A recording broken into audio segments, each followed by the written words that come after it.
একটা গ্রামে অশোক নামের একজন ব্যক্তি থাকত। অশোক নিজের 20 বছরের ছেলে চন্দনের সাথে গ্রামের মাঝখানে ঠেলায় মোমো বিক্রি করত।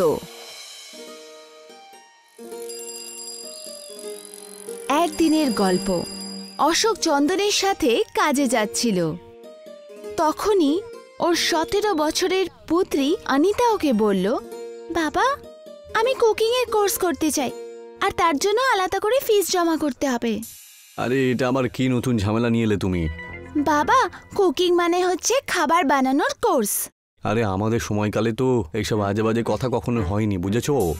আরে তোমার মা এত ভালো রান্না করে, তাহলে তুমি এরকম একটা আজে বাজে কোর্স করার কি দরকার? আমি তোমাকে শুধু শুধু পয়সা দিতে পারবো না। হ্যাঁ। অশোকের কথা শুনে ওর বউ বিন্দু ওকে বলল, আরে তোমার যুগ কিছু অন্য ছিল, এখন যুগ বদলেছে, তুমি তোমার মেয়ের মন ভেঙো না। তাহলে খুকিকে রেস্টুরেন্টে গিয়ে খাবার তৈরি করবে তো? আরে নিজের শ্বশুর বাড়িতে উনুনে গিয়ে রান্না করলেই হবে। আর এমনিতেই এই বছরে আমি ওকে পড়াশোনা থেকে ছাড়িয়ে দেব। এইটুকু বলতেই অশোক নিজের ছেলে চন্দনের সাথে গ্রামে নিজের মোমো বিক্রি করতে চলে এলো। অশোক যখনই ওখানে এসে পৌঁছালো, তখনই সেখানে গ্রামের পঞ্চায়েত প্রধান এলেন। কি খবর ভাই অশোক, কেমন আছো তুমি? ঈশ্বরের দয়ায় প্রধানমশাই ভালোই। তোমার বাবা চন্দন এখন অনেক বড় হয়ে গেছে, এখন তোমাকে তো আর ওর বিয়ে দিয়ে দিতে হবে, তাই না? আর এমনিতেই কাজকর্ম সাহায্য করছে তোমাকেও। তা আপনি ঠিক কথাই বলছেন, কিন্তু আমি তো চাই যে আমি আমার মেয়েকে আগে অনিতার বিয়েটা দিয়ে দিই। আরে অনিতার তো এখন বয়স হবে 17 বছর হয়েছে অশোক, তাই সবার আগে তুমি ওকে পড়াশোনা থেকে বন্ধ করিয়ে দাও, বুঝলে? কারণ মেয়েগুলোকে পড়াশোনা করালে কোনো লাভ হয় না, বুঝতে পেরেছো? এখন মেয়েরা পড়াশোনা করেও যদি কিছু হয়ে যায়, তাহলে বাবাকে তো সাহায্য করেই না, বরং নিজের স্বামীর পাশে গিয়ে দাঁড়ায়, বুঝেছো? বাবা ওর বিবাহের জন্য এত ধারের মধ্যে চাপা পড়ে যায়, আর পুত্র সব সময় মা বাবাকে সেবা করে, বুঝেছো? আপনি একদম ঠিক কথাই বলছেন প্রধান মশাই। আজকে আমি আমার বউকে তো এই কথাটাই বলছিলাম যে আমি খুব তাড়াতাড়ি অনিতাকে স্কুল থেকে বের করে দেব। হ্যাঁ। পরের দিন অনিতা স্কুল যাবার জন্য তৈরি হচ্ছিল। তখনই অশোক অনিতাকে বলল, আরে আজ থেকে তোমার স্কুলে যাওয়ার কোনো প্রয়োজন নেই, ঠিক আছে অনিতা? এখন থেকে তুমি বাড়িতে রান্না বান্না সামলাও, বুঝতে পারছো? অশোকের কথা শুনে বিন্দু খুব রেগে গেল। এটা কি তুমি অশিক্ষিতদের মতো কথা বলছো? আরে মূর্খের মতো কথা আমি বলছি না, এমনিতেও কালকে অনিতার বিয়ে হয়ে যাবে, তাই না? তাহলে পড়াশোনা করে ওর কি লাভ হবে আমাদের, বলো তো? হ্যাঁ, তুমি সব সময় অনিতার থেকে চন্দনকে বেশি গুরুত্ব দিয়েছো। তুমি চন্দনের ভালোবাসায় এতই মন্ত্রমুগ্ধ, তুমি চন্দনের মধ্যে কোনো খামতি দেখতে পাও না। তুমি কি কখনো জিজ্ঞেস করেছো যে চন্দন মাঝরাতে কোথা থেকে আসে, কোথায় যায়, কি করে? আরে চন্দন ছেলে বিন্দু, আর ছেলেরা বিকেলের পরে বাড়িতে থাকে না, বুঝেছো? বরং ও নিজেদের বন্ধুদের সাথে খেলা করে গিয়ে। মাসের মধ্যে 10 দিনই শুধু ও কাজে যায় তোমার সাথে, আর বাকি 20 দিন শুধু ঘোরাঘুরি ছাড়া আর কিছুই করে না। পড়াশোনা তো কখনো ওর মাথাতেই ঢোকেনি। নিজের বউয়ের কথা শুনে অশোক রেগে গিয়ে চন্দনের সাথে গ্রামের ওই জায়গায় এলো ঠেলা নিয়ে, যেখানেও থাকে। আর রেগে গিয়েও চন্দনকে বলল, আমি জানি তোমার মার খুব জেদ, জানো তো? অনিতাকে পড়াশোনা করাতে চায়, কোনোভাবে স্কুল ছাড়াবে না ও। আমি একটা জিনিস বুঝতে পারছি না বাবা, যে মা আমার সাথে এরকম শত্রুতা কিসের? ও তো সবসময় আমার বিরুদ্ধে আপনাকে উস্কানি দেয়, কেন বলো তো? আরে তুমি রাগ করো না বাছা, ও তো জানে না আসলে ব্যাপারগুলো, যে পুত্রই মা বাবাকে সারা জীবন সাহায্য করে যায়, পুত্রীরা তো পরের বাড়িতে চলে যায়। সময় এইভাবেই কেটে যাচ্ছিল। একদিন অশোক ঠেলা নিয়ে ওখানে পৌঁছালো। তখনই গ্রামের নামের একজন পঙ্কজ ব্যক্তি অশোকের কাছে এসে বলল, জমিদার বাবু তোমাকে ডেকেছে অশোক। জমিদার বাবুর আমাকে কি দরকার পড়লো? হ্যাঁ, সেটা তুমি ওনাকে গিয়ে জিজ্ঞাসা করে নিও। অশোক তৎক্ষণাৎ জমিদারের বাড়িতে এসে পৌঁছালো।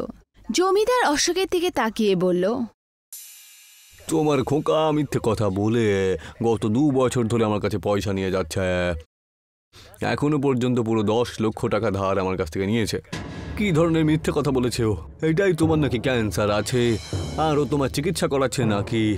কালকে তো আমি জানতে পারলাম যে ও সমস্ত পয়সা জোয়াতে লাগিয়ে দিচ্ছে। হ্যাঁ, কালকে যখন আমি পয়সা চাইলাম ওর কাছ থেকে তখন ও গ্রাম ছেড়েই পালিয়ে গেল, জানো তো। এখন সেই পয়সা তো তোমাকেই শোধ দিতে হবে ভাই। জমিদার বাবু, আমার সন্তান এরকম করতে পারে না। আমি এখনো পর্যন্ত পুরো 10 লক্ষ টাকা দিয়েছি, সেটাও কাগজে কলমে করিয়ে নিয়েছি। আমি তোমাকে 10 দিনের সময় দিলাম। তুমি যদি 10 দিনের মধ্যে আমার 10 লক্ষ টাকা না দিতে পারো তাহলে আমি তোমাকে তোমার বাড়ি থেকেই উচ্ছেদ করে বাইরে বের করে দেব। অশোক মুখ বেজার করে বাড়িতে চলে এলো আর সব ঘটনা আর কাঁদতে কাঁদতে নিজের বউকে বলল, আমি তো একটা জিনিস বুঝতে পারছি না বিন্দু, এখন আমি কি করব? আমি তো পথে বসলাম পুরোপুরি। এখন আমি বুঝেছি চন্দন রাত্রিবেলায় ব্যাগ নিয়ে কোথায় যায়। ও পালাচ্ছিল। ভুলটা তো আমারই বিন্দু, তোমরা ঠিকই বলতে। পুত্রর মোহেতে আমি অন্ধ হয়ে গিয়েছিলাম। তখনই অনিতা নিজের বাবাকে বলল, বাবা তুমি নিরাশ হও না। চন্দন ভাই যদি তোমার সাথে নাও থাকে তো কি হয়েছে, আমি আছি তো তোমার সাথে। কিন্তু মা, তুমি আর কি করতে পারবে? বাবা, মা চুপি চুপি আমাকে কুকিং কোর্সের জন্য টাকা দিয়েছে। আমি প্র্যাকটিক্যাল করে একটা নতুন ডিশ তৈরি করেছি। মোমো এখন অনেক পুরনো হয়ে গেছে। আমি কালকে গ্রামের বাজারে তোমার সাথে একটা পানের দোসা বানাবো। তুমি শুধু বাজার থেকে আমাকে পান কিনে দিও। কিন্তু মা, জমিদার বাবু মাত্র 10 দিনের সময় দিয়েছে। চিন্তা কেন করছো? হতে পারে যে আমার মেয়ের তৈরি পানের দোসা কোনো চমৎকার করে দেয়।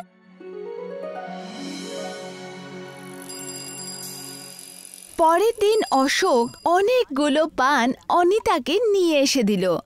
অনিতা সব পান ভালো করে পিষে একটা লেপ বানালো আর নিজের বাবার সাথে বাজারে চলে এলো। বাজারে অনিতা একটা বড় কড়াইয়ে গরম তেল দিয়ে পানের সেই লেপ ফেলে দিল আর ওই লেপটা একদম রুটির মতন হয়ে গেল। আর ওটাকে ধোসার আকার দিয়ে তাতে অনেক মাখন লাগিয়ে দিল।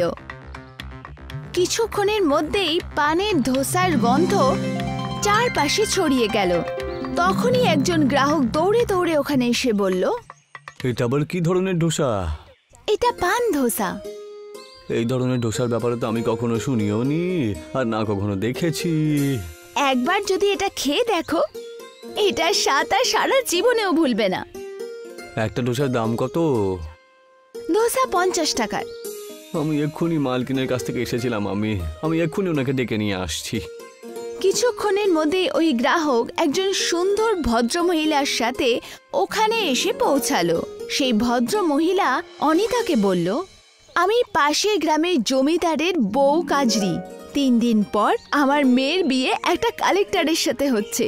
আমি গ্রামে কোনো একজন ভালো রান্নার লোকের খোঁজে এসেছিলাম, এমন কেউ যে নতুন খাবার তৈরি করতে পারে। আর তোমার পান ধোসা দেখে আমার বিশ্বাস হয়ে গেল যে এর থেকে নতুন ব্যঞ্জন আর কেউ করতে পারবে না। তুমি কি আমার সব বরযাত্রীর জন্য পান ধোসা তৈরি করতে পারবে? হ্যাঁ হ্যাঁ, করতে পারবো তো। শুধু আপনি একবার আমাকে সুযোগ দিয়েই তো দেখুন।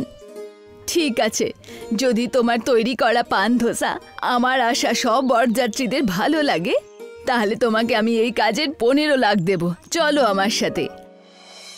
অনিতা নিজের মা বাবাকে নিয়ে কাজরির সাথে ওদের গ্রামের তৈরি মহলে চলে গেল আর পান ধোসা তৈরি করতে লেগে গেল।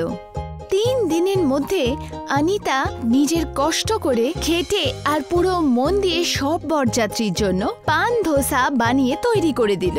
এক বরযাত্রী পান ধোসা খেয়ে চিৎকার করে বলল, আমি ভারতে সব জায়গায় ধোসা খেয়েছি, কিন্তু এর থেকে ভালো সুস্বাদু ধোসা আমি কখনো জীবনে খাইনি।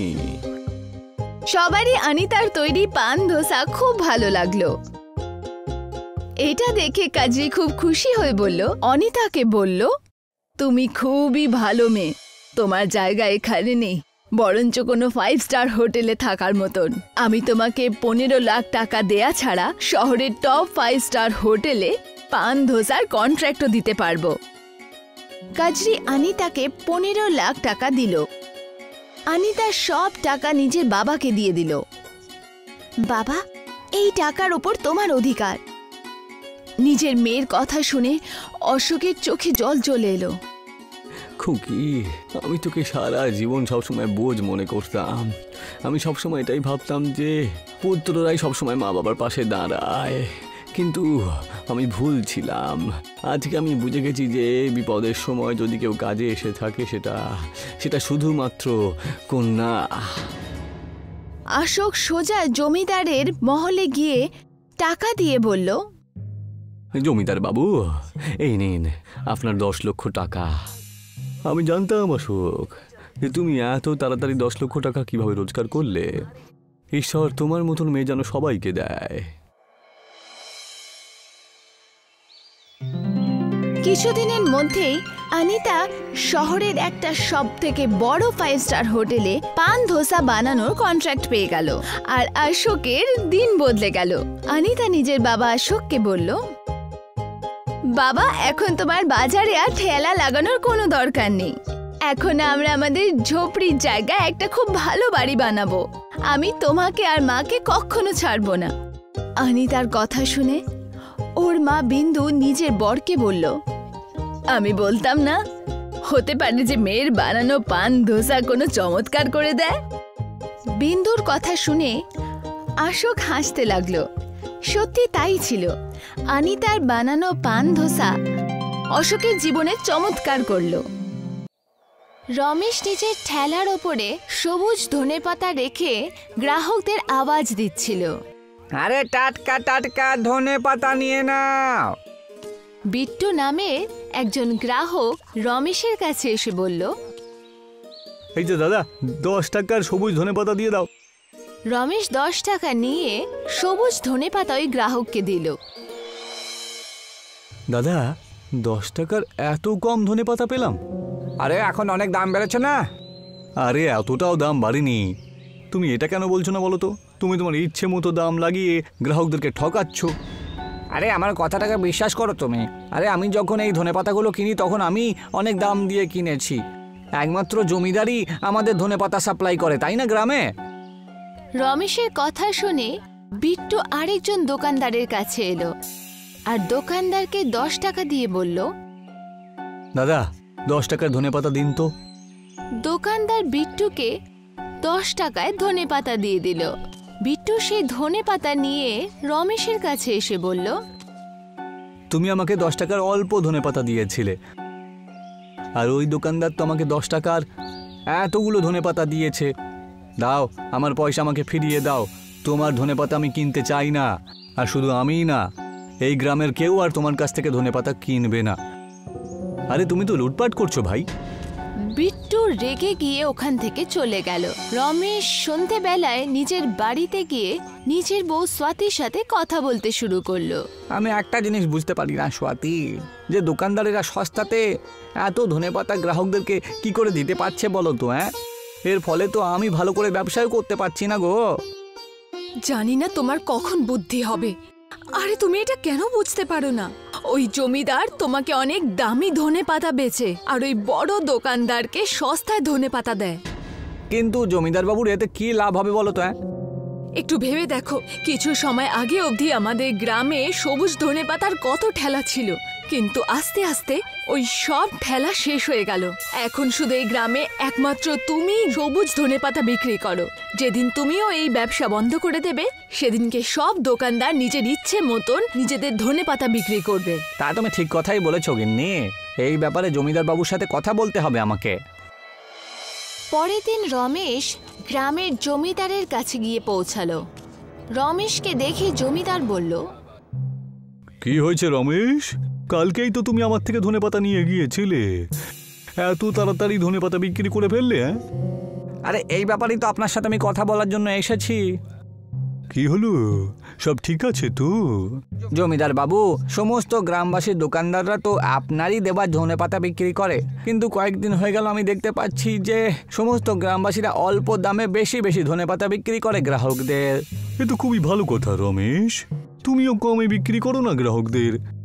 জমিদার বাবু, দোকানদাররা তো তখনই এমন করতে পারবে যখন আপনি তাদেরকে সস্তাতে আর আমাকে আপনি বেশি দাম দিয়ে বিক্রি করেন।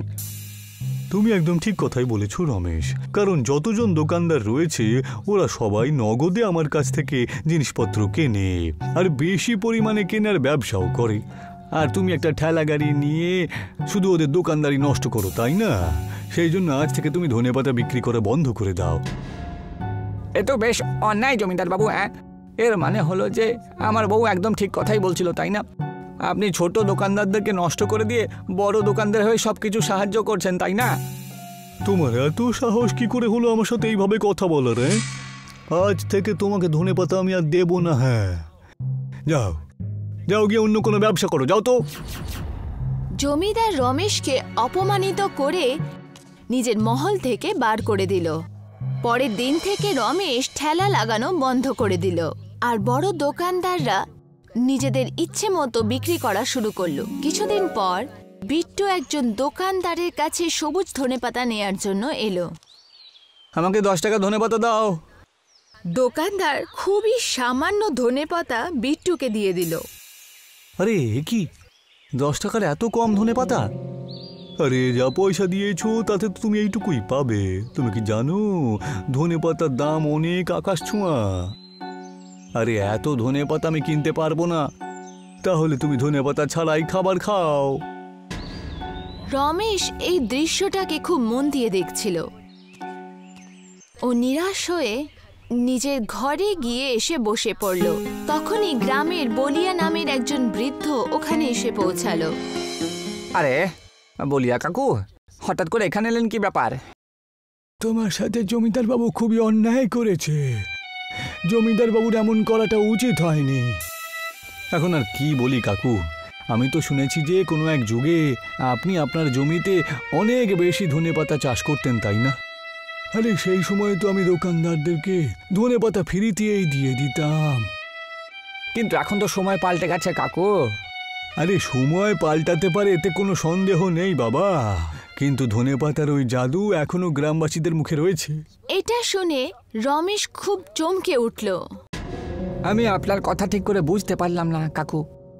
রমেশ, গ্রামবাসীদের সমস্ত লোকজন মনে করে যে আমি আমার জমিতে ধনেপাতা আগে চাষ করতাম, কিন্তু এটা তো সত্যি নয়।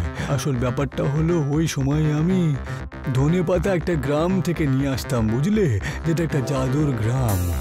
ওই জাদুর ধনেপাতা গ্রামের দরজা কোথায় খোলে সেটা শুধু আমি জানি। আমি চাই তুমি ওই জাদুর ধনেপাতার গ্রামে যাও আর ওখান থেকে ধনেপাতা নিয়ে এসে সমস্ত গ্রামবাসীদেরকে ফ্রিতে বিক্রি করে দাও। তারপরে তুমি চমৎকার দেখতে থাকবে। বলিয়া কাকু, আপনি আমার সাথে মশকরা করছেন না তো? না না, মশকরা না। আমাদের গ্রাম থেকে কিছুটা দূরে একটা পুকুর রয়েছে, ভূত প্রেতের নামে সবসময় বিখ্যাত ওইটা।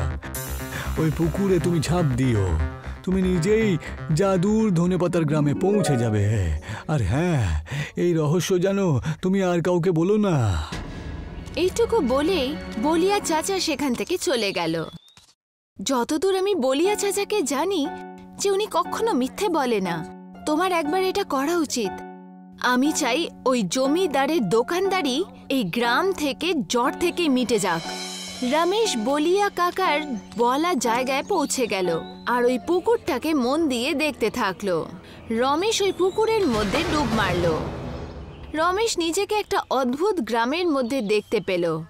রমেশ দেখল যে ওই গ্রামের মধ্যে সুখ সুবিধার সব জিনিসই উপস্থিত ছিল, কিন্তু সেই সব কিছু সবুজ ধনেপাতা দিয়ে তৈরি ছিল।